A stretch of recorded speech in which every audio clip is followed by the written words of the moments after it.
का फायदा क्या होता है? यदि मान लीजिए आप सोच के ले जाते हो, घर से बाहर सोच के ले जाते हो, तो फिर आपके हाथ में गंदगी हो जाती है। उस गंदगी को हमें कैसे साफ करना होता है? उसके क्या क्या उपाय हैं, कैसे कर सकते हो? कोई बताएगा आप में से? फर्स्ट ऑफ ऑल देखो, फर्स्ट ऑफ ऑल तो आपके पास होता है कि कोई भी साबुन वगैरह हो, ठीक है, उसका यूज करेंगे। सेकंड ऑफ ऑल हो गया, जब आपके पास साबुन उपलब्ध नहीं है तो पहले क्या करते थे कि पुराने लोग राख होती थी, राख को थोड़ी हाथ पे रख करके उससे साफ करते थे पानी के साथ।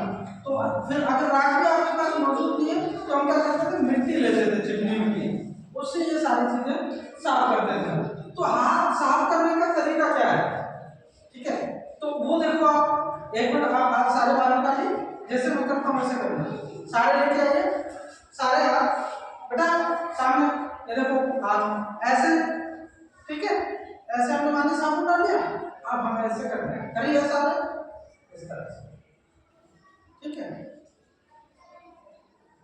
अब ऐसे जैसे मैं करने लगता हूँ ना, ऐसे, ठीक है, फिर वापस ऐसे, ठीक है, अब वापस इस तरह से, ठीक है? कहीं भी हाथ में ऐसा नहीं होना चाहिए कि वो साबुन नहीं लगा है, ठीक है, कि प्रॉपर होना चाहिए।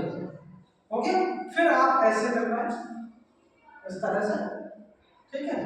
अब इस लेफ्ट हाथ को ऐसे लीजिए, ऐसे, ठीक है, फिर आपको ऐसे करना है, ठीक है, फिर आपको इस तरह से करना है, आगे समझो। फिर आपको नल के नीचे रख करके हाथ को ऐसे धोना है, ऐसे हल्के हाथ से, ठीक है? वॉश बेसिन सबके घर में होती है ना? अब दोबारा से रिपीट करिए वापस से, ठीक है? हम लोग साबुन या फिर लिक्विड जो साबुन होती है वो ले लेते हैं, फिर इसको ऐसे करते हैं, इधर ध्यान दो, सामने बेटा सामने, इधर नहीं देखो, ठीक है? ठीक है, तो आपको ये सारी चीजें ना आपको समझ में आनी चाहिए। और आप घर पे आप जब भी हाथ धोगे ना तो आपको इस तरह से